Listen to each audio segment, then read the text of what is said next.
for the first demo, which is setting up a rig for a specific type of shot, we have this shot from Chris, which is a really cool shot, very cinematic, with the character jumping over, doing a flip, a run, and then a swing on a rope.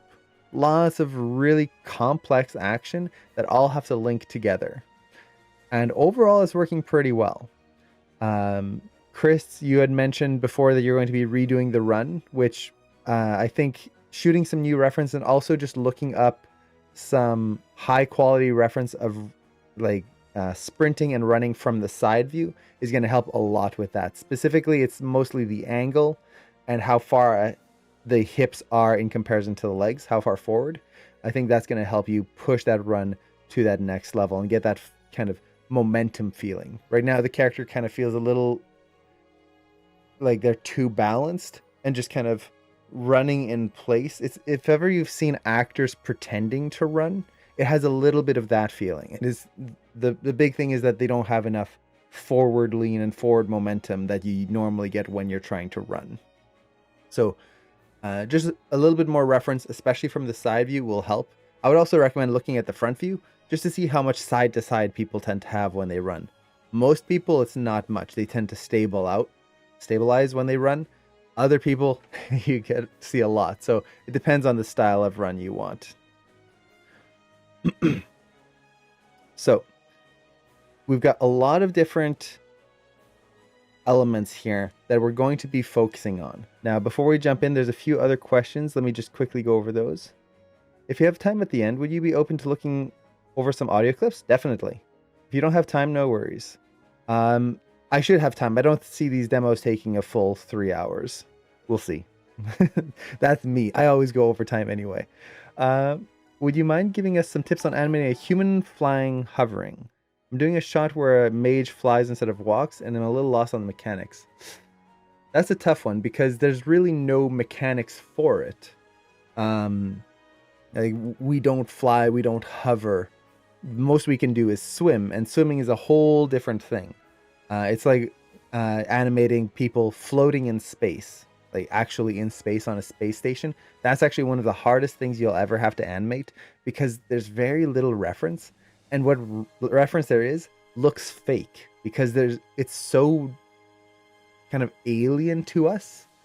When we see it, it doesn't seem real. It's like if you ever watch footage of astronauts and whatnot on a space station, even just crying doesn't look real because the water doesn't come down the cheeks. It just stays in the eyes and you get a big puddle on each eye. It looks so fake, but that's how it works. So in terms of flying, hovering, the biggest thing to consider is how are they flying? And let me actually go full screen here. We'll answer this and then jump back into the demo. So the big thing is, where are they hovering and flying from? Are they hovering like Iron Man from his hands? Or is it like jets under the feet? Is it some sort of full body thing? Like, try to think of how are they flying? What is the source that is causing them to fly? Is it in the chest? Is it in the stomach? From there, you basically, it's kind of a drag and follow. Think of the pendulum assignment if you've ever done one of those. For anyone who hasn't done those in AM, it's basically just animate a pendulum. You're thinking of that same mechanic of, if let's say the flying power is in the chest, that's where most of their kind of gravity is being held. Everything else is going to flow from there. If they're going to move over, it's going to be the chest that leads the action. Now, if it's the hands, let's say I've got jetpacks like Iron Man in my hands, what it's going to be is the hands lead and then that drags the body. So my hands would go and the rest of my body would follow. And essentially it's just create this force in whatever is propelling them and then use the rest to follow along with that. It's kind of the same thing as if I'm dragging this, the force is here in the pen. So everything drags from there. But if the force was in the feet, suddenly it's more of a balancing act where you've got the body trying to teeter over top of this thing and then that force pushing them. That's the biggest thing. Now, in a case of a mage, it's not like a physical force. It's magic. Magic, we can do anything.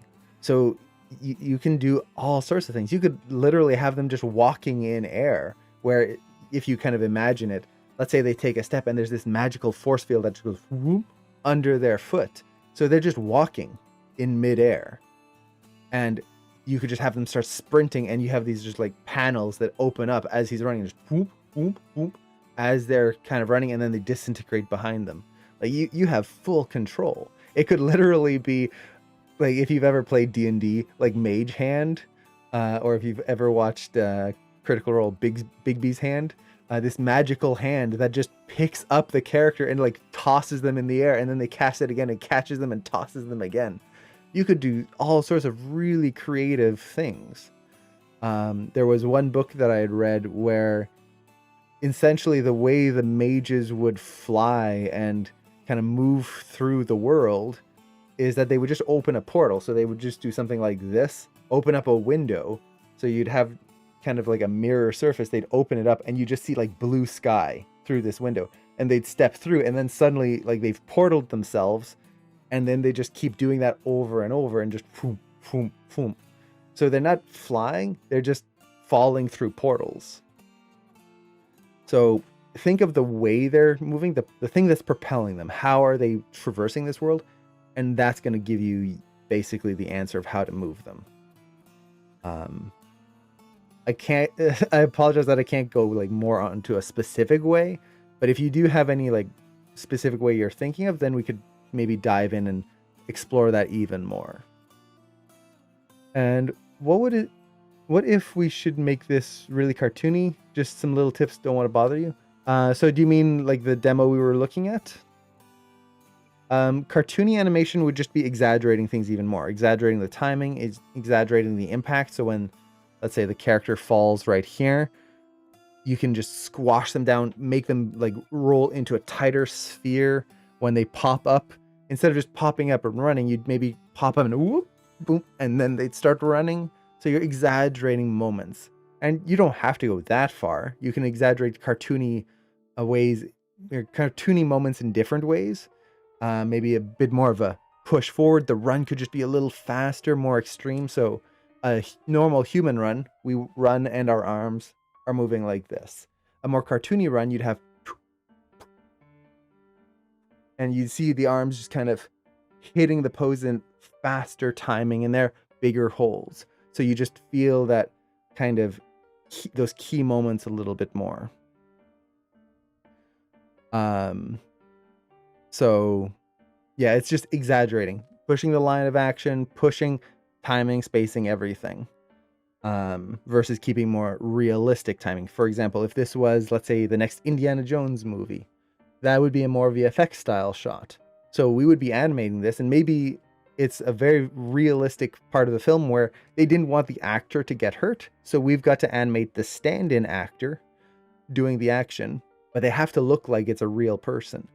In that case, we would stick much closer to the reference, make sure we don't exaggerate the line of action too much so that it still feels real, like as if it was recorded. So that's really the difference. It's just how much are you going to exaggerate for this? And what's the difference between requested demos and feedback? So requested demos is people will sometimes message me and ask me if I could cover something on the stream. In this case, how do I set up a shot with a specific rig, or how I would approach something, how I would fix a certain rig, things like that. In which case I will prepare the material and then do a demo for people. Feedback is usually at the end of a stream, or if I have some extra time, I'll just see if people want some feedback. They can post a link to their work, and I'll just do some drawovers and take a look at their work for them. So technically they're kind of the same. Requested feedback is just, or sorry, requested demos is just gives me a little bit more time to prepare things beforehand. And David, hello. So, and you bought the Apollo rig? Nice. Yeah, it is a really good rig, except for the clothing part. You can buy some clothing for them, but honestly, it's pretty easy to create your own, at least basic clothing, t-shirts and stuff. So, jumping back into this, overall, I think the composition stuff works pretty well for what you're going for. The biggest thing is going to be, how do we set up the rig? And there's a few different different things to watch out for. And let's see, give Ono Jom Sutton a follow. Is that another streamer? If so, I'll have to check them out. I don't think I've heard that name before. Maybe I have and I just don't remember. So there's a few areas that we're gonna have to watch out for on this thing that could potentially cause issues. The first and probably biggest is going to be gimbal lock. So gimbal lock, for anyone who doesn't know, is when the controls on a rig, the rotations, suddenly don't work correctly anymore. You try to rotate the arm forward and it's going to do this big weird arc. And for most rigs, this will especially start to happen when you start rotating the arm up like this. The moment that your rig brings their arm up, you're going to start running into gimbal lock, because most rigs are set up so that regular motions like being down here, are what are going to work correctly. These are kind of irregular. We don't really raise our arms up that often in most actions. So you're going to probably run into gimbal lock right around here. As they come down, you're going to have this roll here. This roll could potentially be tricky. Oh, no, Tom Sutton is in here. Hey, hello, how's it going? Let's see. Awesome. Hello, welcome. So this roll here is another area that could be a problem because you've got a moving pivot point. Now, it depends on how long this roll is going to happen. Right now, you've got this set to be, let's see, hits on frame 31. He rolls to his hips on 35, and he's already up. So it's only a few frames. Honestly, that's not going to be too much of a problem if you have to brute force it, because it's only a few frames. If this was a bigger motion, you would want to try and have a rolling pivot point that you can easily animate and have the character roll across the back without any issues. And awesome, you animate on Paw Patrol. That's really cool. I've only gotten a chance to watch Paw Patrol a few times, but I really love the animation on it. It was really cute. When I was down for CTN a few years ago, many years ago now it seems, Cameron and I watched that, and it was really, really adorable. I can see why people really like it and how it got so popular. I know definitely if Cameron and I were like younger, that would have been right up our alley. Like, we loved stuff like that. The Roly Poly Oly, those kinds. If anyone remembers Roly Poly Oly, we loved that kind of stuff. But I also know, what was it? Mark Reno, I think, worked on Paw Patrol. I don't know if you know him, but yeah, he said if it was fun to work on. So it seems like a fun project to work on. And it is, of course, it's puppies. What that must be fun to work with puppies. I can just imagine all the reference you must go through. It must be such happy reference to go through. Oh, you know his brother? And you know him? That's awesome. That's cool. Man, small world.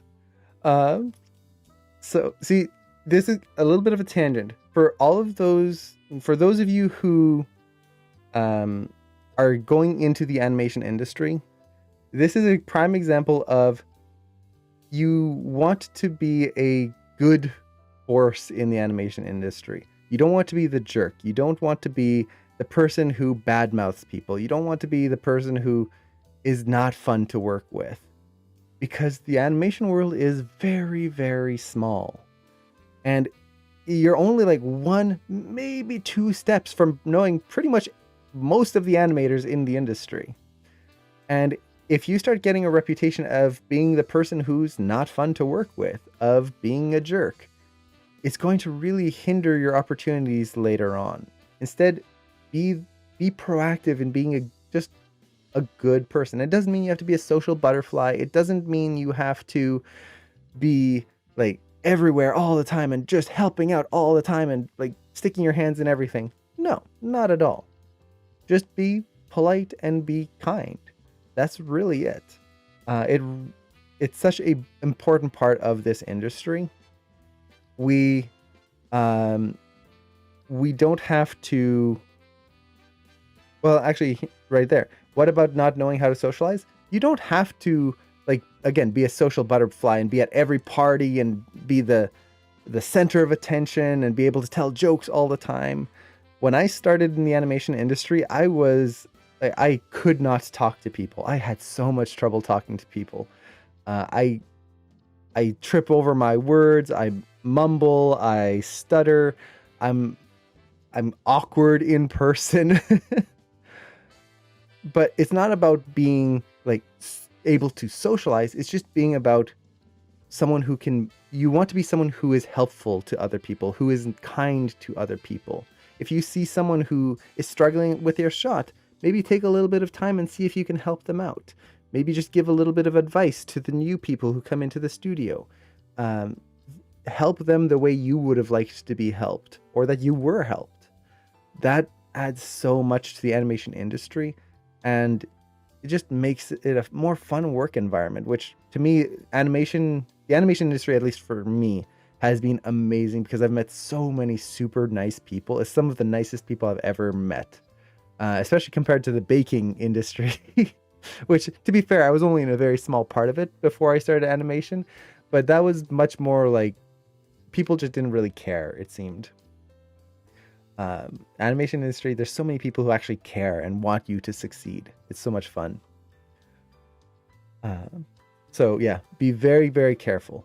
And this goes for social media as well. Like, if you're going on social media and you're just bad mouthing your boss and bad mouthing the films that you watch, like let's say you watched, I don't know what example, a latest release, we're not going to name any names, and you go online and, oh, this was horrible, the director doesn't know what they're doing, the writers were terrible, the animators sucked. People are going to see that later. They're not going to want to work with someone who could potentially badmouth them behind their back on social media. It doesn't mean that you can't have opinions. No, we should always have opinions. If I work on something and someone doesn't care for it, I would like them to be frank with me and let me know why they didn't like it. But we have to do it respectfully. Just like how you would give feedback, just how you would give a critique to someone. You're not going to tell them, oh, this is the worst thing I've ever seen, you should just delete it and quit your job. You wouldn't do that. That would be that would be a jerk move. Instead, you would want to approach them and just give them constructive feedback. If you see a movie that you don't like, give constructive feedback, constructive criticism on why you didn't find it entertaining. You're totally entitled to your opinions. It's how you present them. That's the important thing. So, big tangent there, just because of weird little thing that comes up. But hey, just be aware of it. It is part of the industry. And things come with time as well. We learn to socialize. It shouldn't seem as something innate. Exactly. The more you do it, the more it'll become natural. You don't have to feel like you have to be like that social butterfly that just everywhere and talking with everyone at all times, especially when you first start out. And honestly, you don't have to ever be that. I know a lot of animators who are basically just introverts who do their work and then go home, and they don't really socialize all that much, but they are still helpful. And when something happens, they're there to help me or help others. And they're always a positive force. Even if they don't talk much, even if they're very quiet, they're still someone I would be happy to work with. Yeah, exactly. In general, just be a nice person. And if you feel the need to be critical of something, be constructive. You never know who's in the room. Exactly. That's good life advice in general. So, as an enemy, be a jerk only to yourself.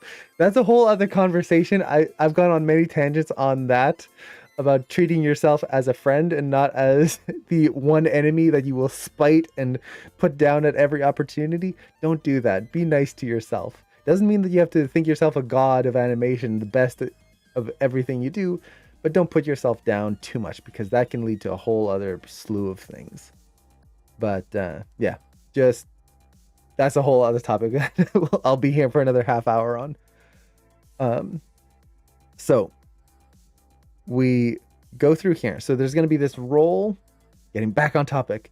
this roll where we might have some issues, mostly because of that pivot point and that kind of really getting a physical roll action. But because it's short, not too bad of an issue. Next area that's probably going to be a nightmare to polish is going to be this section right here, where the knee is pushing off of the ground right there. Now, once again, this is pretty short, so it shouldn't be too bad to deal with.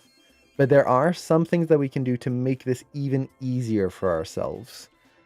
So that's going to be one area right there. You've got this section right here where he's kind of pushing off the ground with his fingers. If he was actually pushing off the ground with his fingertips, actually pressing up, we would have to look at this in more detail. If we look at the reference, it's just kind of a little whoop. We're not going to have to deal with that very much there. Now, as the character runs, we might end up with some gimbal lock here. So be very careful of this, very conscious of it. You're getting a press on the foot. So here we can go over how to push that foot pose a little bit more. And then the next big area that's going to cause some issues, or that I shouldn't maybe say cause issues, but maybe make things harder to animate, is going to be the swing here. And making sure we've got a good setup to make that character swing in a believable way with a believable arc and get all of the offsets that we need and not have to fight the rig. So essentially we've got 1, which is going to be the gimbal lock, 2, which is going to be the roll, 3, the knee, 4, this foot here, and then 5, we've got the swing. So those are the main 5 areas that if I was to animate this shot, I would be looking at how can I push this and how can I find ways to make my life a lot easier before I even get to this point. So with that, before I actually dive into it, I will just give one more note here. I know this is more kind of a layout, just quick blocking pass, but even in quick blocking passes, this goes for everyone. Highly recommend, make sure you pose the clavicles. That's on this rig, it's the little stick control right here. You need to block those out. If an arm is moving, those have to be posed out. Otherwise, none of your pose is going to work, and the arm length is going to be different, which is going to push all your poses out of whack. So you want to think of those clavicles early. You don't have to get them perfect. Just start thinking of them and posing them out quickly. And then I would also just do some quick hand poses as the character's running. Mostly because our hands are how we act and interact with the world. So we want to get the key beats of the hand poses in there early. Otherwise, it's much harder. Every single step you take, like from the start, you take a step, maybe blocking. I won't do the hands. That next step, the hands become harder to pose. Blocking plus, I won't do the hands yet. I'll hold them off. Take the next step, hands get harder to pose. Splining, refining, polishing. Every time you take that next step and you push your shot forward but don't touch the hands become that much harder to animate correctly and pose correctly, and it just becomes a nightmare. And I speak of this from experience because that's the way I used to animate when I was a student. I would leave the hands to like almost the final stage. I don't need to worry about it. It's going to be easy. It was always a pain. always a pain. And many people I've talked to say the same thing. So it doesn't have to be a final polished hand pose, but just kind of get like, is it going to be a fist in this moment? Is it going to be reaching? Is he going to be kind of closed? You want to get those in there as part of the whole pose. Just like how if I was posing this character out here to jump at the rope, I wouldn't leave his arms in a T pose and just kind of flying straight out with the T pose. I'm not going to leave the hands in their T pose. I'm not going to leave the shoulders in their T pose. They're just flat, no movement. So just be aware of that. Okay, so let's start with issue number 1. Gimbal lock. That's going to be the biggest issue, and it's going to haunt you and haunt everyone here on many shots that you work on. And we want to be able to avoid having to deal with it. So for anyone who doesn't know what gimbal lock is, I've done many talks on it, but we'll go over it again because it is a very important thing to understand and basically be able to diagnose properly. So what is gimbal lock? Well, gimbal lock is a byproduct of any gimbal setup. A gimbal setup is when you have 3 axes of rotation. In this sense, we have X, Y, and Z, our 3 axes: X, Y, and Z. And the way these work is that each rotation order, or each rotation axis, the X, then the Y, then the Z, interact with each other in different ways based on how they are created, how they are set up.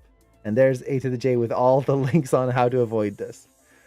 So the main issue with gimbal lock that a lot of students run into is that they don't realize when it's happening or how it's happening, because we have many different ways of viewing rotations. If I hold Control, Shift, and right click on my viewport, I can actually change my manipulator right here. So right now, my rotation manipulator is set to object mode. What that basically means is that the rotation manipulator follows the object. You can see here how I rotate that. This point right here is always pointing to the top. And actually, let's do this with a polygon. Let's see, something. We don't usually use a polygon pyramid. Poor thing, doesn't get used very much at all. So let's take this. So if I look at my rotation manipulator, if I rotate this, see how it's always pointing up to the peak right there? That's because it's set to object mode. Oh no, that video is not loaded. Dang it, I need to re-upload certain videos. I'll have to get A to the J, and we have to have a meeting to see which ones no longer work so I can get them all uploaded again. So the manipulator is always pointing up to the peak here. That is object mode. It follows the object. The next mode you have is world mode. This manipulator now always lines up with the world. So you can see down here, bottom left, there's our world axis. The Y is always going to be flat to the ground. X is always going to be kind of forward. Z is always to the side. And these 2 modes are great because these allow you to manipulate your objects in very dynamic ways and make it easier to move certain things. So for example, let's say this object is maybe not a pyramid, but an actual rocket ship or something like that. And we want it to fly through space. Well, if I set this to object mode, it makes it very easy to kind of steer this in whichever direction I want it to go. It should go up. Okay, whee, just bring it up there. It go down, whee, it tilts down very easily. Like so. So I can steer it along this path very clearly. But if I set this to object mode, or sorry, to world mode, right here. Okay, I want to just tilt it up. Well, you can see none of my manipulators, my axes, line up with that anymore. So now I have to kind of do this double wiggle and try to line up just to kind of tilt it. It becomes a pain. But let's say we have this object and we're going to set it right on the tip right here, just like that. So let's say it's balancing on the ground right here. And I want to spin it like a top. Well, if I do this, well, that's not going to spin it. It's going up and down in weird angles. If I go to world mode, boop, right there. It's kind of going around in a circle, but that tip is staying on the ground. It's not moving up and down and changing angles.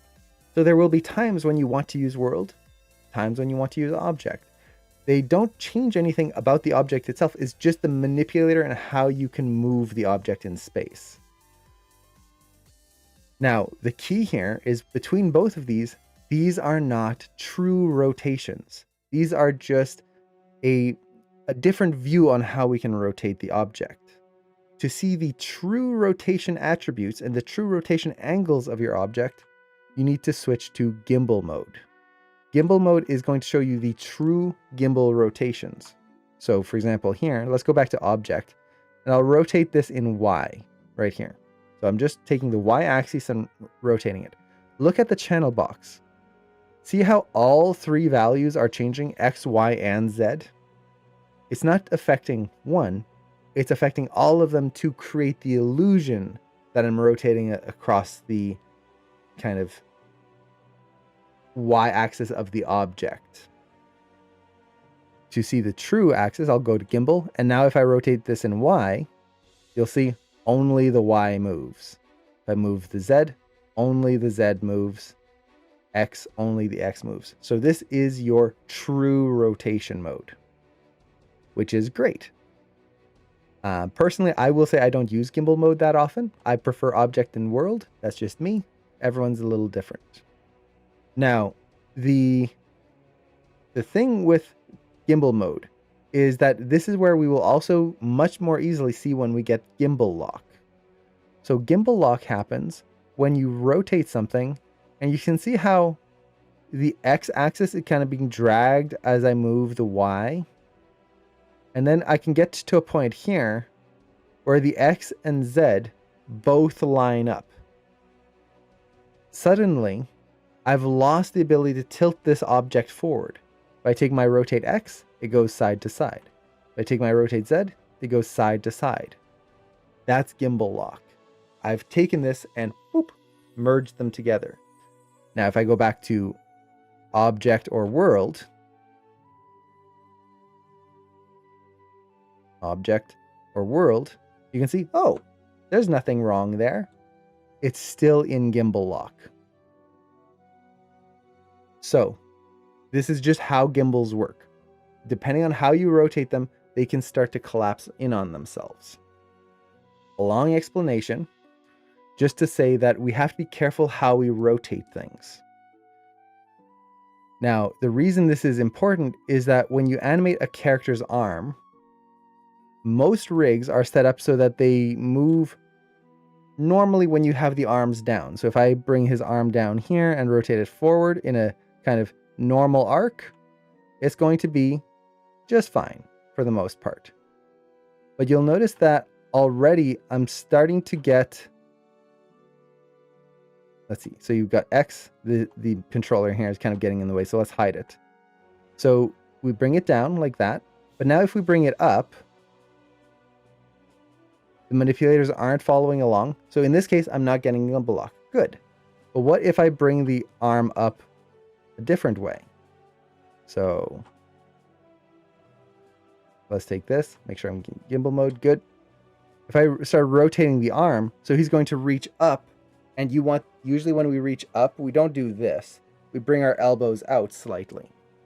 So I'm going to have him reach up and then twist that arm around. Already I'm starting to get gimbal lock. See here how those two are lining up here? If I'm not careful, I can very easily lock that arm in a way that is going to make it so as he reaches up, it's just going to be a mess. So how do we solve this? How do we make sure we don't run into this as we're animating? Well, there's two different ways of doing it.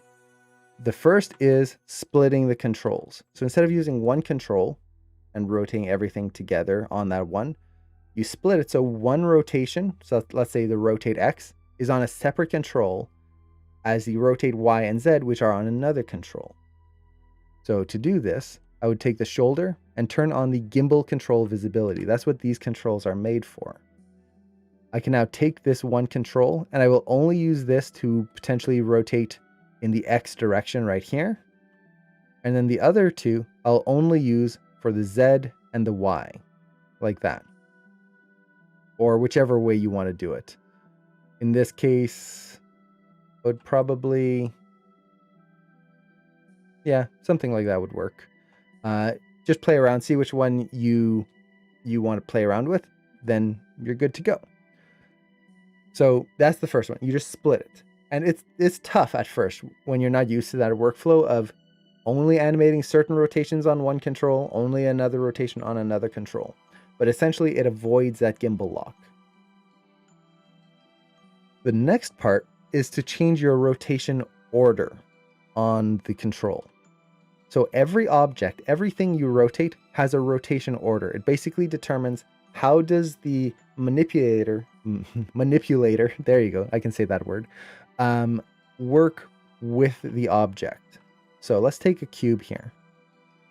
And I'll select the cube, open up the attribute editor, and under the shape node here, or I should say under the transform node right there, we have the rotate order of the object. And right now it's set to X, Y, Z. This order is very important. The two ends are usually the rotations you want to be the most important, the ones that will rotate the most. The middle letter you want to have rotate the least, because the middle one is what's going to be the axis that creates gimbal lock. So the way you read this is every axis from left to right affects the one before it. So X, there's nothing before it. So if I rotate this in X, see how none of the other axes are affected in any way? It just moves on its own. Y will affect the X because X is before it. If I move the Y axis, it moves the X. And this is why you get gimbal lock, because it's only affecting that one and dragging it with it. The Z will affect the Y and the X. It affects everything before it. You can see here, as I rotate that, everything gets affected. So, with that knowledge, if we look at the shoulder here, there's our rotate order. Now, a key here is that we can key the rotate order. I can right-click on this and set a key and switch it at any time. So, depending on what I'm doing, one moment I might want one rotation order.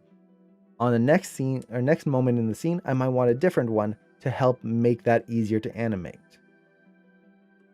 So in this case, let's say the character's reaching up and going in for a dive. Let's bring that arm down here. What are the most important rotations that are going to happen here? The Y-axis, very important because they're going to dive forward. The X-axis, probably also very important because we want that character to be able to open up their arms.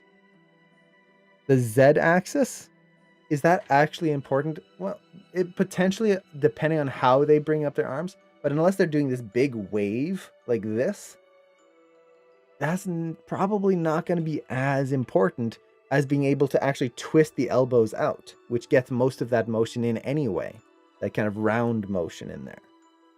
So, if we know this, we know that the Y is going to be the most important, the X in this case is going to be pretty important as well, and the Z least. Well, we can switch this to be maybe YZX or XY or XZY. And I would just open it up and test it, see how it works. So let's zero this out here and see how this would work. So I bring it forward. Okay, that works pretty well. Bring it up. Yeah, there we go. No gimbal lock. You can see I'm playing around with it, going through the action that I'm going to need, and I've got no gimbal lock. And I can still twist a little bit here, which will still give me a little bit of range of motion, but not nearly enough that I'm going to get gimbal lock. Let's undo this again. Let's try XZY just to see how that works. So the character reaches forward. Yeah, I'm going to get gimbal lock right away with that. So you can see here how I moved that arm forward and then whoop, gimbal lock. So that's not going to be the way I want to do that unless I rotate the arm up this way. But even then, no. So YZX is probably going to be the best one for me in this case. There you go. I've done that quick test. Now I can animate that whole jump. When he lands, he's going to go in for a run. So now, how's that going to work? Well, the arm comes down here and is going like that. Yeah, the moment I do that, I've got gimbal lock right there. So I know that that's not going to be ideal for me either right here. So I'm going to have to switch that probably back to its default. So let's do X, Y, Z. So it comes down. And even actually, maybe not even that, because see how as I'm going to have this big arm swing, I might start getting some weird gimbal issues here. Right now, the Z and the Y are the two most important ones. The X isn't going to be super important for this run. So let's go to maybe a, let's see, ZXY. Let's try that out. Z. No, not going to work. We want to do the opposite. YXZ. Whoop. Whoop. Back and forth, back and forth. I can get that nice angle here. And if I need to twist the arm in and out, done. So just play around with it. Switch to gimbal mode, play around, see which ones will work best. And essentially, it's figure out which one is going to be the least active, put that one in the middle.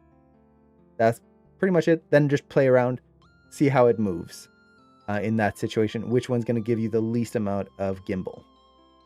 This is personally my way of working, because putting things on two controls, my brain just usually it just short circuits, and I keep forgetting halfway through, and suddenly I've got to start like pulling things apart and putting them back on different channels. It's a pain. So I much prefer just figuring out my rotation orders. I'll write it down on frame whatever, switch to this rotation order, on frame whatever, switch to that rotation order. There you go. Pretty good, pretty easy. So there you go. In terms of the gimbal lock throughout the whole shot, this goes for the jump, for the roll, for the run, all of it. That rotation order or the gimbal control is going to make your life a whole lot easier. If you run into gimbal lock at any point, it's going to be almost impossible to properly polish your motions here. So I hope that makes sense. And I kind of skipped out on some of the extra details on gimbal lock and all that, but there's a whole bunch of videos if you want to check those out that kind of go into more detail on all of that. Now, before we go on to the second thing, let me go through the chat here, make sure I didn't miss anything.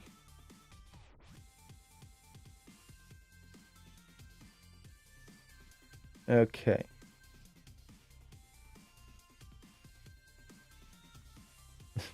Just catching up with the chat.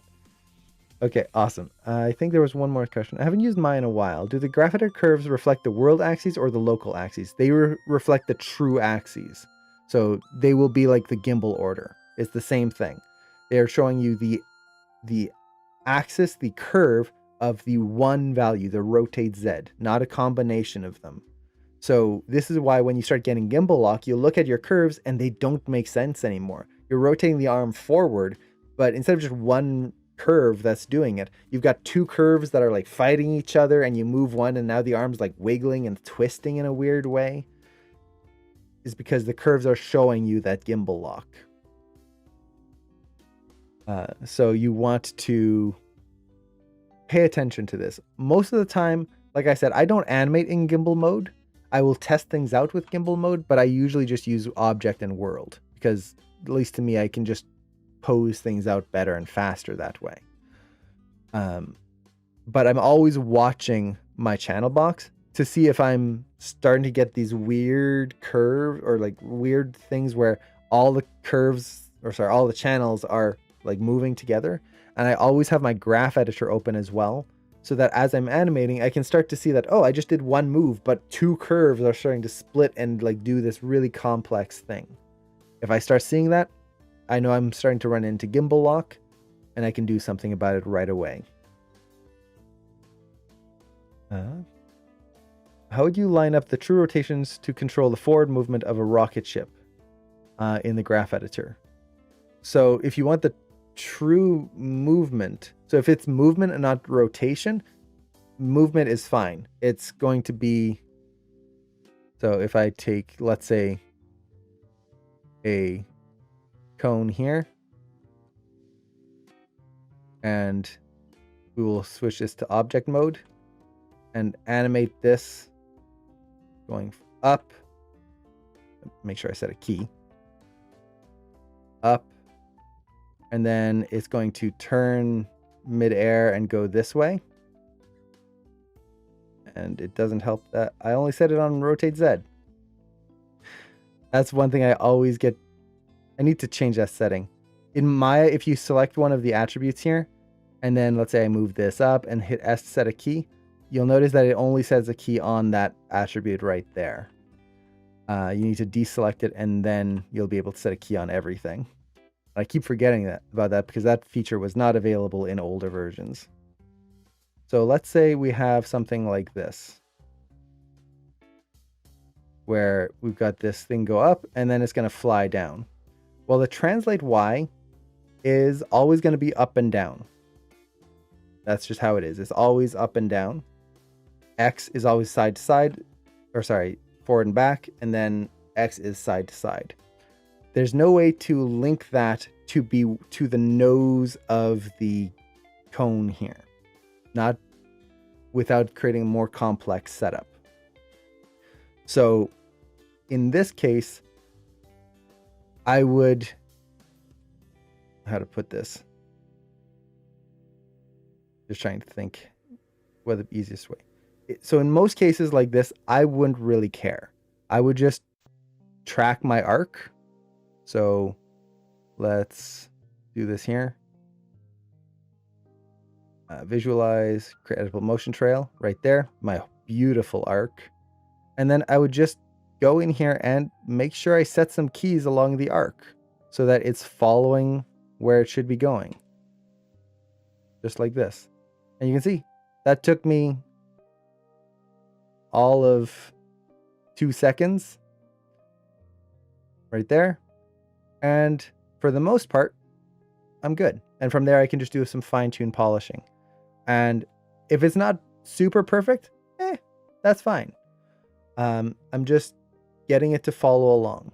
Now, if I want to do a more complex setup where it properly follows, what you would need to do is create a hierarchy and have different controls that will allow you to, it's basically like creating a gimbal control. You're splitting the way it moves onto different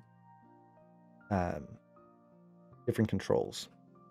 So I'm trying to think how I could set this up super quickly here. Most basic setup.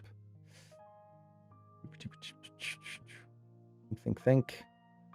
If I was to group this, so now I have a group going through here. If I select the group, let's center the group here. This is all just figuring it out on the fly. So we'll see if it works. Okay, yeah. So if I use the group to rotate the object, I can essentially, let's make sure that there's no keys here. Delete all my keys. Make sure my group is centered. Pivot point. I can take the group and I'm going to animate this rotating. So it's going to go straight up into the air. Then it's going to rotate to the side and then start coming down like that. So here's my rotation. Now, because it's in a group, the cone itself is just following that, but it's not actually changing at all. You can see there's nothing happening on the actual cone. So now if I animate this going up, it's following its up axis, which is being affected by the group above it. So if I bring this up now, straight up, it's only moving in Y. And then here, go through, I can animate it like that. And it's only going up. I've only got that one curve going through. So this would be one way you can do it. The problem with this is it becomes much more, well, it's tricky because you can see it's actually leaving its pivot point. So you'd have to do a more complex setup than this to be able to have it go up and have that rotation kind of follow along. It is possible, but in most cases, more work than is necessary. So hopefully that helps and kind of makes sense. Let's see. Is there a rig where you explain the rig of Stuart? I'm having a hard time understanding the torso and hips. I think I've done a few talks on the Stuart rig and the spine and stuff, which I think A to the J already linked. So perfect. Okay. Say you reference a second rig, the same rig, and you want it to have the same animation as the first rig. Would you copy the animation from the first to the second? I would use either the Studio Library, which is a plugin, free plugin. You can find this Linked on the AM campus. Also, just do a search for Studio Library. You'll find it. It's free. And here you could save all your animation in here and then apply it to the new rig. That's the way I would do it. If you don't want to use an outside plugin, or maybe you can't use an outside plugin, maybe you're at a studio and they won't allow you to install it, what you can use is the Atom tool right here, which will allow you to export the animation from one rig and then re-import it onto another rig. And let's see, I've got a link on how to use it.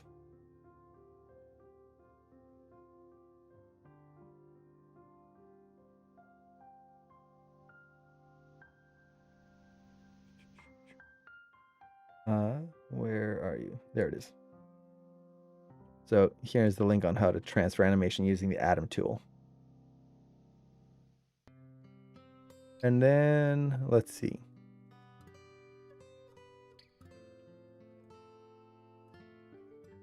Okay, I saw it on the AM Insta this morning when I woke up, and nice. That's awesome. Okay, cool. So I think I've caught up with the chat. Let's go over the second issue now. So the first one was the gimbal lock. Definitely we want to address that because that's going to affect the whole shot. The next issue, as we go through, was the roll here, which honestly, this is the least of all the issues. Essentially, what we want is the character to roll on the ground. Now, actually, this does lead into a couple of other side issues that we might run into. One is, let's say I want to roll the character on the ground. Okay, this is not going to be good. This is going to be a pain to animate. I don't want to have to deal with this. Look at this. He's just collapsing in on himself. I want an easier way to have the whole character just roll on the ground. The second, so we've got the actual pivot point, the limbs not following. But then the other one is that you might have to reset, which we've talked about before. Reset your character if you don't want a 360-degree spin. Honestly, if you have a 360-degree spin, it's not going to make that much of a difference. So if I rotate my character up like this, you'll notice he's back to normal, but the value is like plus 360. It's not going to make a huge difference, except for if you want to reset your controls at any point, it can kind of get annoying. So in this case, as you're animating this, you would just want to reset it at the moment that it's moving the fastest. So probably like right around here, from this point to this point, you'd reset the control, and then whoop, no one will notice. He's back up and standing up at a 0 value. That's totally fine. We do that all the time. So that's the first issue. Let's actually go to the spinning issue. I want to rotate the character, but this is going to be a nightmare to deal with. Well, essentially what I want is for the limbs, his head, his arms, his legs, to follow the body, so I'm not having to rotate them at the same time. I don't want to have to rotate the character forward. Okay, rotate the neck forward, and then the arm has to rotate this way, and this arm has to spin this way and come in here, and then the legs have to come up here, and now the feet have to go up here, and the PVs. When you start doing this, you can see how tedious it gets. So you have to go there, and that's one frame. And now the next one, and the next one. Oh, no, wait, I have to go back and change the other frame. Ugh. It's already tiring. We want to make this a lot easier for ourselves. So if you have a character spinning, this goes for any type of spin, like grab, like singing in the rain, grab onto a pole and then swing around, do a flip, do a spin like a ballerina or ice skater, something like that. We want an easier way to do this. So for the arms and head, if you're in FK mode, or I should say this, if you're in FK mode for any control, as well as the head, what you're going to look for is the follow align attributes. Follow align is going to basically tell the rig how these controls should follow the core of the body. And every rig has these, or ideally they should, good studio quality rigs.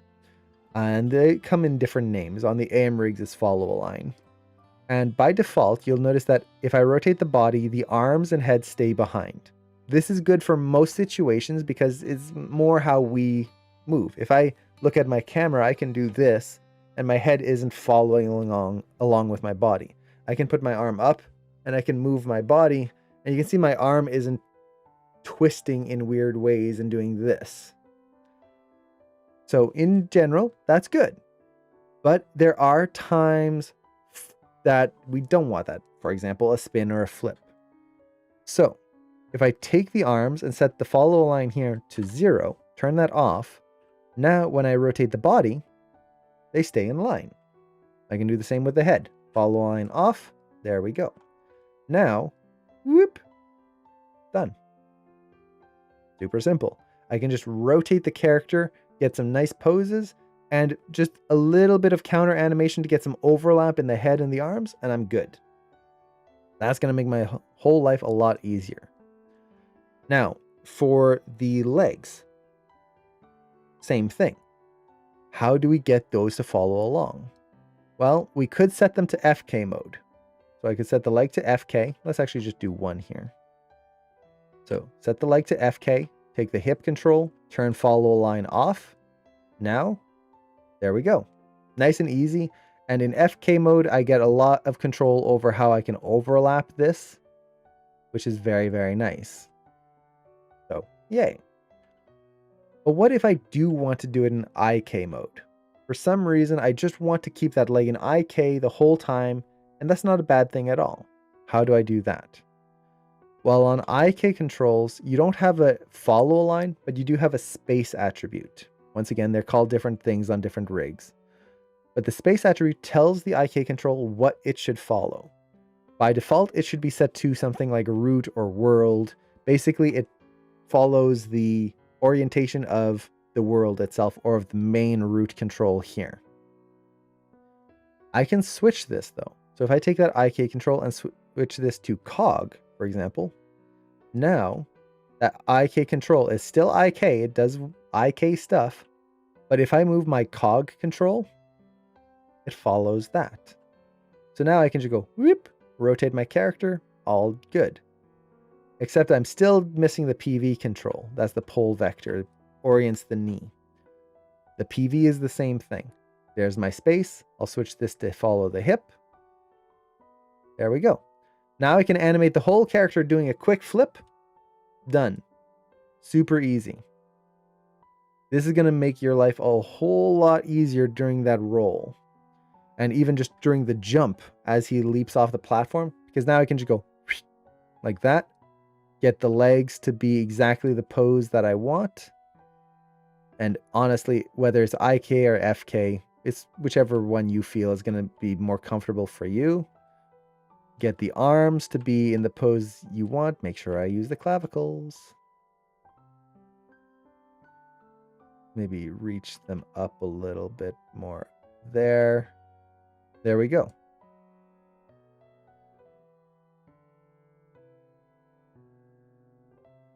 We've got a jump pose. Super quick. And I can just then go, wee. Done.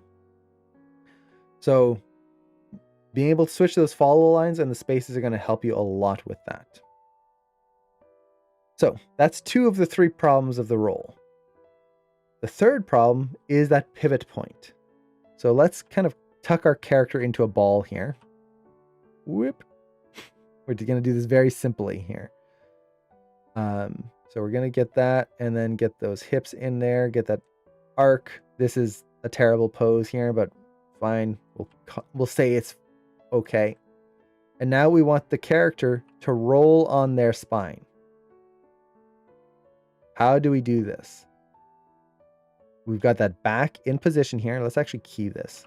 That back in position here, and let's say they need to get to this point right here where they're sitting right there. Notice how that doesn't work. He's not really spinning on his back. His back is sliding. There's a whole bunch of issues. It's not quite giving me that nice rolling motion. Now, honestly, is that a bad thing? Not really, because it's so fast in your shot that you're going to be doing like 4 frames, maybe 5 frames of this. Just take some time, watch the back, and frame through. So he's starting from here. Maybe I'm going to push that roll a little faster, get my spacing right in there. Frame through. Oh, he's slipping back a little bit. There we go. Now he's moving forward. He's kind of slowing down a little bit there, so I'm going to nudge him forward. There we go. Done. That's pretty much it. Don't need to make it more complicated than it needs to be. But let's say we do have a complicated setup where a character is on their back like this and they're supposed to be rocking back and forth. Maybe they're in the fetal position and just like, oh, please no, please no. And they're just like rocking back and forth, back and forth. What if we have a situation like that? For argument's sake. I don't think you're going to need this, but the way I would set this up, let me think for just a second here, is essentially we need to simplify this. We're dealing with a lot of rotations and translations all kind of fighting each other. And essentially what I want is something that keeps the character on the ground level, so I can just kind of play with a little bit of up and down, side to side, and then a separate roll for the character. Change a pivot point? Pretty much. Now there's a few different ways we can try to change this pivot point. Let's actually get rid of these keys here. So the first way we can try to change a pivot point is the gimbal control. We're going to talk about this even more later on the hips, but this would allow us to essentially move the pivot point of the character right around here on the back. Now, as I rotate that, whoop, aha, that's pretty good. The only problem is because we're also rolling and we want that pivot point to change, it doesn't just stay in the shoulders, it has to move over. That means that as we get to this point, this has to then move back. And then now you can see he's rolling from here. And then this has to move back and over so that the pivot point's there. It kind of becomes a little trickier. But let's just give this a try. See how we can animate this. I'm going to take these 2 controls. He's going to start there. Pivot point in the middle of the back. Let's go to frame 10 once again. And they're going to roll to be on the hips. But now the control is going to be right there. I want that pivot point right on kind of the butt. Right there. Forward. So something like that. We get this, which is not the worst. All I would need to do is take my world or my main cog and rotate it a little bit here. And for the most part, it's not bad, but it's still not great because we're now kind of fighting like all these translations and rotations. It's too complex for what the gimbal gives us by default. So we don't want to do it that way. But what else could we do? Let's see. Let me undo this and undo that. So we want a control that basically slides the character forward and changes that pivot point. So let me think here. Coming up with this on the top of my head. And let's see. I use Blender all the time to make stuff. I always wanted to make a video game, although the first time my hard drive got corrupted. Oh no. That's terrible. Hard drive corruptions are the worst. I had 2 hard drives die on me once because of an electrical discharge. That was not a good day. And they were both my work hard drives. One was my work hard drive. One was the backup hard drive that all of the work was being backed up to, just in case one of the hard drives died. That was not a good day. So I need to invest in NAS system at some point. I've always wanted to. I am probably going to be upgrading my system at some point soon, so I'll probably do it then. So right now I'm just kind of making this up as I'm going. This is my process of creating this. So I created a locator, and I want a locator that will allow me to just move this over to the side. But that's not going to be enough. If I just use one locator and then let's say I constrain the hips to the locator, it's not going to do anything other than make the same setup I just had with the cog control. It's just one extra control.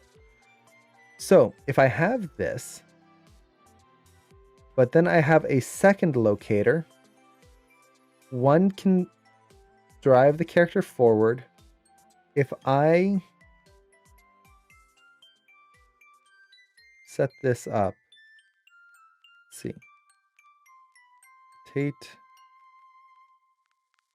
hips. I'll probably need a third locator for the hips here. And make sure my character is centered. Not that it really matters. Okay. If I have all of this, I have 3 locators. One is going to be my side to side.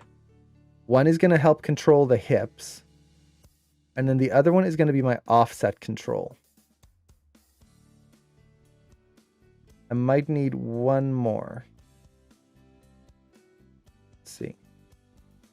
Just trying to think here. Essentially what I want to do is create a hierarchy of locators that I can use to simplify my attributes. The main problem with roles like this, with any complex motion, is that you are trying to do many things at once. You are rolling the character forward. You are pivoting the character. You are moving them up and down to make sure that the back stays on the ground. You are doing all of these things all at once on one, maybe 2 controls. If we can split that up, we simplify the way we can organize things and the way that the controls interact with each other. It's more work at the front, but less work later on. So let's make one more locator here. So I'm going to have a hierarchy right here. I'm just going to parent them all together. And let's see, actually, let me undo that for now and name them. So this is going to be our left, right. This is our, always name things. Hip control. This one here, oops. That one was hip control. That's why it's important to name things. This is going to be our, let's see, I need an up and down, and then I need a rotation.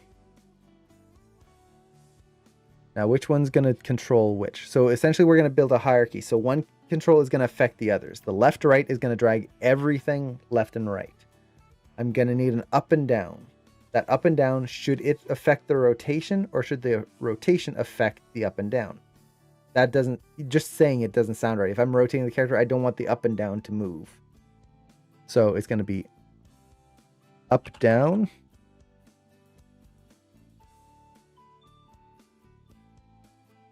And then, oops, rotate. And I didn't spell that right. And I think I might need one more, an offset. Okay, so we've got our controls here. So the left to right, I'm just going to put right in the center here. Up, down. Honestly, a lot of these, they don't really matter where they go, but it's good to keep them in places that are easy to spot. The rotation here, this is going to be controlling the spin of the character, and then we're going to have the offset, which is going to be able to slide the character forward. So we've got a lot of locators here. And then let's put the hip control right where the hips are. Okay, so I'm just trying to think the offset and the rotate.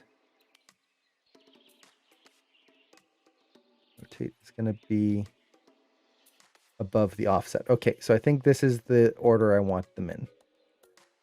So let's kind of position this. The rotation is going to be right at the back here. Or actually, let's do this. Rotate in the middle of the back, offset here. Okay. So It's kind of messy. When you're doing this kind of stuff, don't worry about being perfectly clean and getting everything in the perfect spot right away. I like to do quick tests just to see if the concept works and then go from there. So essentially, let's get the hip connected first. So the hips are going to be constrained to this locator here. So select the one that leads, then the one that follows, locator, then the hip, and I'm going to do a parent constraint right there. Now that follows along. Now I'm just going to create a little hierarchy. So parent everything to each other. Oops. And what happened there? Okay. So offset to the rotate up and down. There we go. Boop. There we go. There's our hierarchy. Now, what this allows me to do is animate this control forward. The up and down is going to control the back touching the ground when I need it. The rotate control is going to be basically the pivot point here. Or actually, let's see if I do that here. Yeah, so what I can do is I put them backwards here. So this is offset and this is rotate. So the offset is going to help move my rotation point there. Oh, wait. No, I did have it right. Yeah. I'll get it right eventually. So this is going to basically, the offset I will use to move where the pivot point here is rotating from. So we're going to start from the back. Let's put him into position here. And he's going to rotate up until he's sitting right there. So key on frame 1, key on frame 10, get that rotate done. There you go. Rotate is over. I don't need that control anymore, unless I want to polish things up. The offset on frame 1 is going to be on the middle of the back there, the shoulders. Frame 10, he's going to be on his butt. So I'm going to position it so now the rotate control is right where his butt is. And I'm going to have to add a few extra keys in here to just make sure that that rotate control stays right on the outside of the geometry. So a few breakdowns right here. Right through there.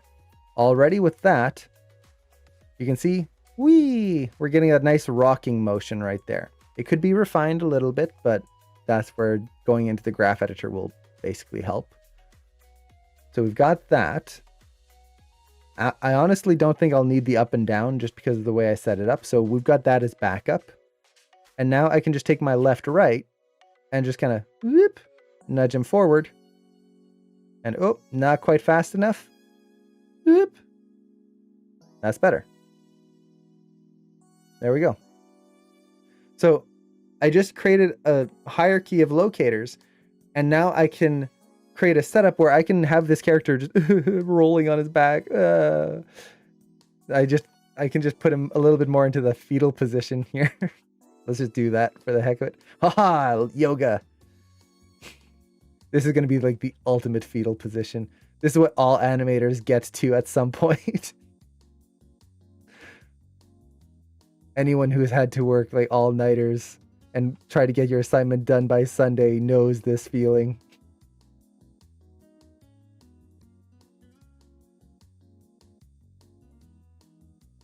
There we go. So we've got the character in the fetal position now, and done. Easy. So there we go. And I could have done this the other way. You see, like I did it before, and it was pretty much the same results. The key here is that I have more control over the individual elements. Instead of having one control that does everything and it's trying to translate and rotate and spinning, so I'm dealing with multiple curves for the forward translation, multiple rotations, like all of that. If I look at my graph editor and I feel like, oh man, he feels like he's slipping on the ground, well, I come into my left to right control, find my forward momentum, and, well, he's easing at the beginning. I don't want that. Let's have it a fast motion. There we go. Oh, now he really feels like he's slipping. Well, maybe he just doesn't go as far. Maybe something like that. There we go.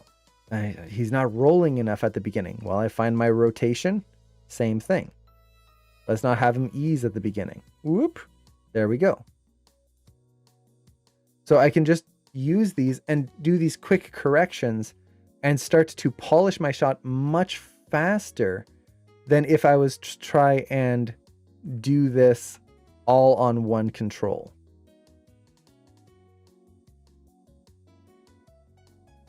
Now, you'll notice that he's kind of moving back.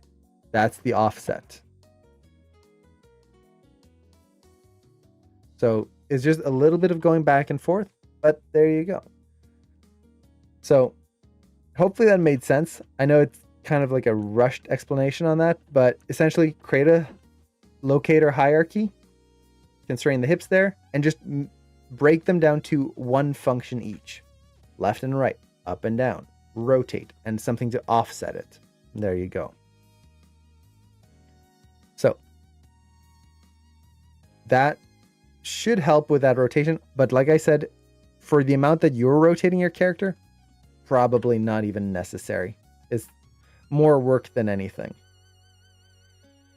So with that,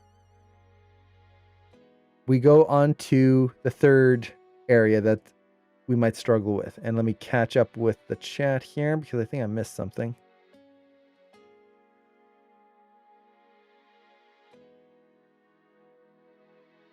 Okay.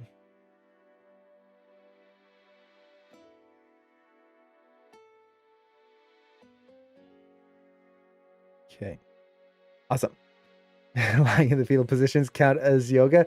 Yeah, it's got to. It's like it's a good ab exercise. It's wonderful for you. See. So the next part is this section right here where the knee touches down and he has to push himself forward. This is going to be a nightmare in terms of logistics.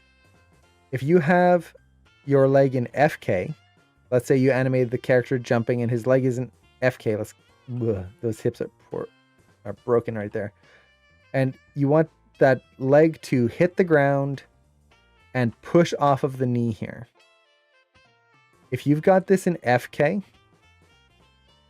you could set the follow line on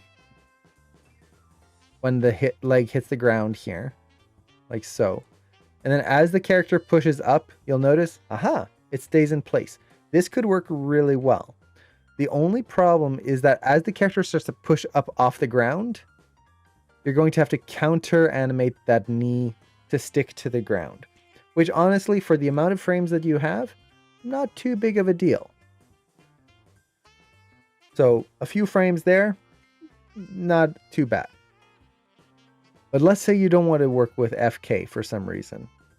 And honestly, there's many good reasons why you wouldn't want to do that.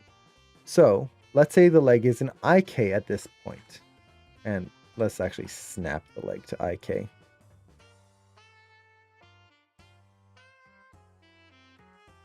There we go. So let's say the leg is an IK here. Now, as the body comes up, hey, it stays behind a little better. Yeah. And I don't have to counter animate the knee and the foot. But the problem is it's going to be a nightmare to try and keep that knee on the ground and not sliding in weird ways. So what you can do in this moment, just for those few frames, is once the knee kind of hits the ground, take your PV control and snap it. See how the knee snaps to the PV? Now I can just put the PV basically where I want it to be. And as I rotate the character up, whoop, it just follows along. I can take that PV control, add a little slide, a little bit of motion in there, and have full control over that until the character comes up and the knee kind of gets back into position, in which case I can just turn off snap knee and keep animating the character as they were. There you go. That snap knee control will be very helpful in that moment, to just let the character hit the ground, push off with their knee, and then stand back up. You don't have to do it that way. You could do it without, but it's just going to give you more finesse in that section if you need it. So, quick, simple answer for that section right there. And if you want a bigger demo, A to the J with all the awesome links, that is a demo I did on how to get a more complex setup out of that, especially for when you have a character like kneeling on the ground or walking on their knees, or like putting their elbow on a surface for extended periods of time. In those cases, a snap is good, but it's not enough to make our lives easier. There's things with a snap that make it harder in some ways. Mostly the stretching. You can see here, it just stretches. So the demo that I did back then goes over how to avoid the stretching and how to use it to our advantage. So that's that part there. So the knee, just watch that. Now the next part, this is going to be a quick fix. You've got this foot pose here, and this is what I tend to call broken ankle syndrome, which is the foot is perfectly straight up and down, just perfectly vertical, and then the leg goes at an angle to it. Our feet can do that, but if we want to make a pose feel more powerful, this just doesn't look very powerful. It looks very weak, and it almost feels like the ankle has been broken. So we want to be able to get a push-off pose that is much stronger. I'm going to re-reference that poor Rig so we don't have him all bent in half. So this is a quick fix, and this goes for anyone who's using the AM rigs. If you want a stronger pose, so let's say we've got the foot up here, gonna push off the ground this way. You can see that's not super strong. It's going straight up and then over at an angle. I could use the side to side attribute and go whoop like that, and now the ankle feels better. But now the foot itself feels kind of boring. It doesn't feel strong because he's pushing off on the very edge of his foot instead of on his toes. Now, with this rig, what you just need to do is take the ball twist, and you can use that to get that nice angle in there. There you go. Now you get a nice line all the way down to the toes, right there. There we go. Now, there is an issue with the ball twist in the sense that there will be moments where you already have the toes pointing where you want them to be. So for example here, let's say I want these toes to be pointing forward. They need to be pointing forward. But I use the ball twist and they're at an angle. Okay, now I've got to go in here, rotate the foot. Now I have to reposition it. You're doing lots of things all at the same time, which can be kind of tedious. If you want the foot to stay kind of facing forward, just take the toe twist and ball twist together right here in the channel box, then middle mouse drag in the viewport, and you'll notice, it still stays forward. Now it's pointing to the side, and you're going to have a little adjustment, which I can just kind of nudge it back to the side there. Much easier. And I now have this nice quick line there. Now, one question, how can I make any command or button on the shelf? I want that button which makes mesh unselectable on my custom shelf. You would just, I believe it's Control-Shift-Click. So let's say create editable motion trails right here. Control-Shift-Click right there. Or Command-Shift if you're on a Mac. And there you go. It's on your shelf. If it's not a command in here, and maybe it's just I want to be able to select this foot and then set a key on it automatically. For some reason, maybe we want that. Or usually you'll use this for select all the controls, set a key. Open up your script editor right here. And then we can see right there, there's select set keyframe. I'm just going to take all of this, middle mouse drag onto my shelf, save it as a mel command. And now on frame 11, I can hit that. It selected everything, set a key. Boop, boop. There we go. So there we go. Which one's this? I need that one. The status line is not coming up. You don't want the status line. You want the script editor. So if you're not seeing it in the bottom right corner, you want to go to Windows General Editors, Script Editor right here. So Script Editor is where you're going to be able to copy those. But if it's just a button from within here, because let's say, for example, I always use parent constraints. It would be good to have parent constraints in here. I use parenting all the time, although I use the P shortcut for that. So I could put that in there. What else do I use? I use wrap deformers quite a bit, so I could add that in, create editable motion trails. So now I can start just to create my own shelf of tools that I use all the time. What else do I use? That's the majority of it, honestly. So there you go.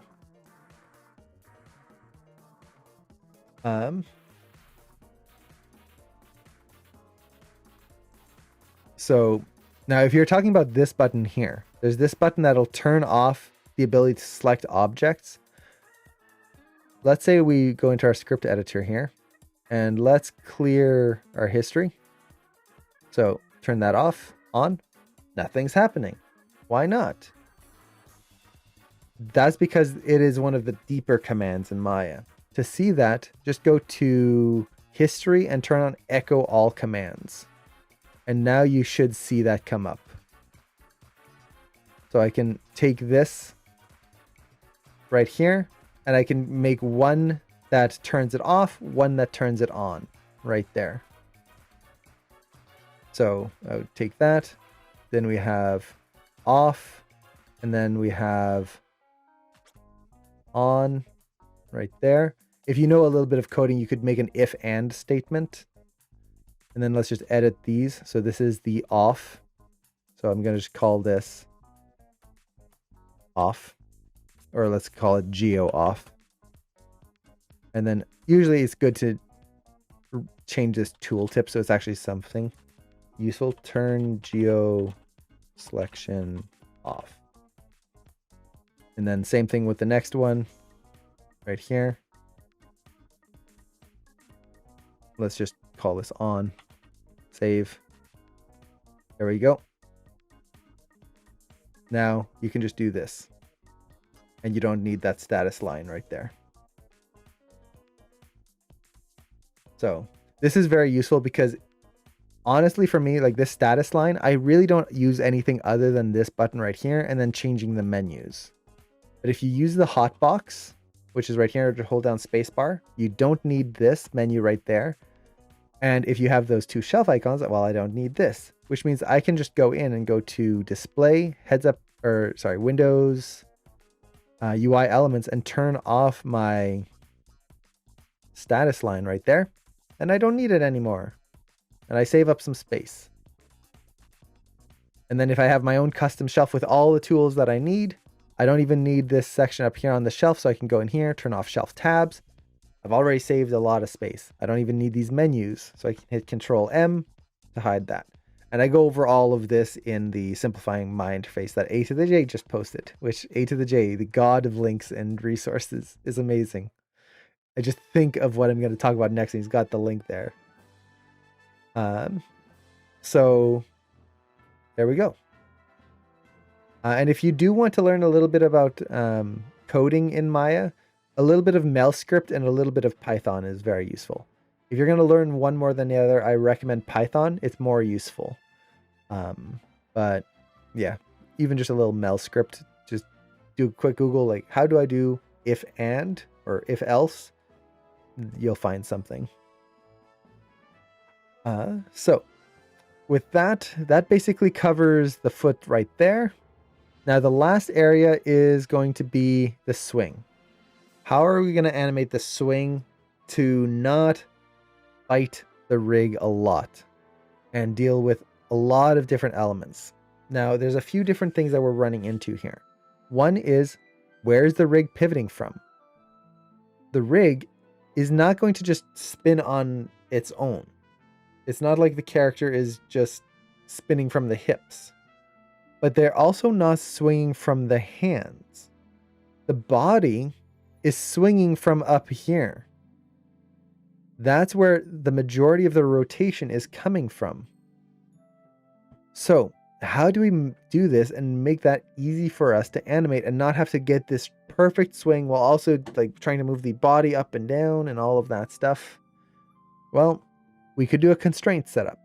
We could have a locator basically at the pivot point where the rope is attached and constrain the character to that point and have them swing right there. There's a few different ways we could do that. One of them would be to, well, actually, yeah. So you could constrain the cog to the locator and always have an offset in there so you can still animate it. So you could do that, and then you could move them. This would be a moment where you could even use the root control, though I don't usually recommend that. So I could take my whole character here, move them down below the root control, and then I can just animate the root control swinging like this. And then I can just animate the overlap in my character down below. So this would be another way.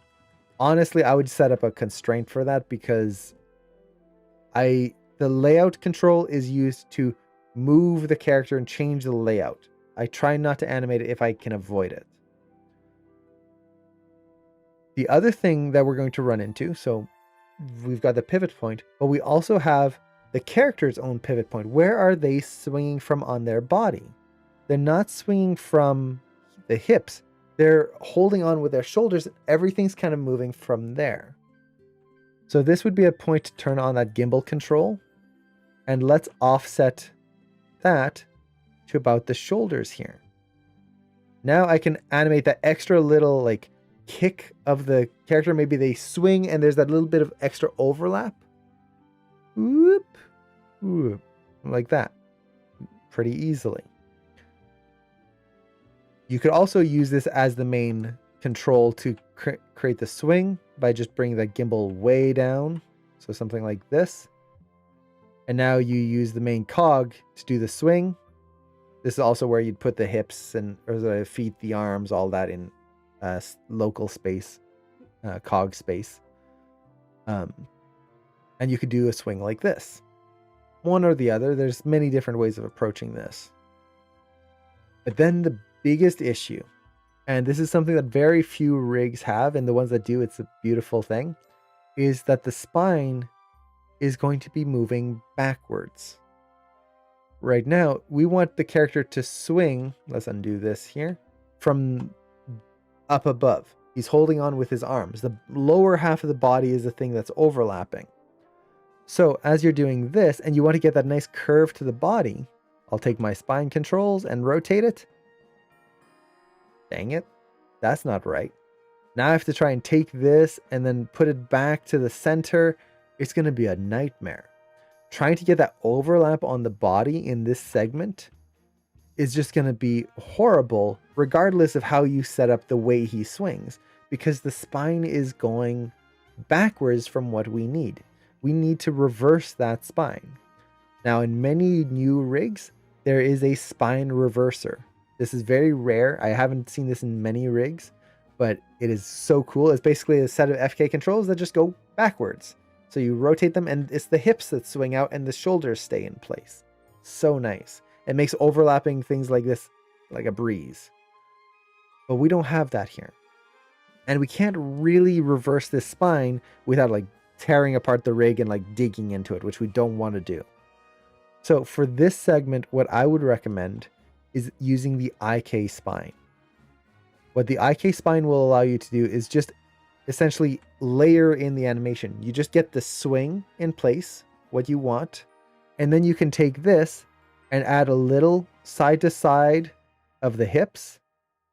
You're going to be very careful because the character will like squash and stretch, but I can push this to the side here and then use the IK chest to just get a little bit more of a bend. And then you use the back control here to shape the spine. And what essentially this will do is allow you to just get your base motion here and then just a little bit of overlap on this control here. And that should make your life a whole lot easier than trying to use the FK spine in this situation. The only key is that you want to make sure that the spine doesn't stretch. So you have to just watch it visually, make sure it's not squashing and stretching. It's like drawing in 2D. How if you draw in 2D, it's very easy to make a character bigger or smaller or change shape and size as you go. You have to be very conscious of that. With IK Spine, it's the same thing. We're kind of going back into the good old days of 2D, where we have a lot more control over the shape. But with that control, we also have to be respectful of the mass of the character. They're not squashing or shrinking or anything like that. Yeah, exactly. Solid drawings. So this is going to make it much easier to overlap that spine. Otherwise, you're going to be in counter animation hell in that whole swing. You want to be able to just quickly animate the main swing. Again, whether that's a locator with a constraint, whether it's changing the cog and the gimbal, play around with them, see which one kind of feels better. And then from there, the rest is just posing out using the IK to get this nice flowing motion, nice overlap. And it should make the curves a lot easier to clean up in polish later on as well. So yeah, those are the main 5 things that I would watch out for on this shot and kind of work with in setup. The biggest one is the gimbal. Second biggest is this part right here, because trying to get that swing correct is going to be crucial in getting the right feeling for this. Getting that momentum in there and that weight. And then from there, the rest honestly is just kind of nitpicking. Like, you can brute force it, but if you know a few different ways of approaching it, it just gives you alternatives if the brute forcing is more hassle than it's worth. So I hope that helps. And if you have any other questions on any other areas, definitely let me know.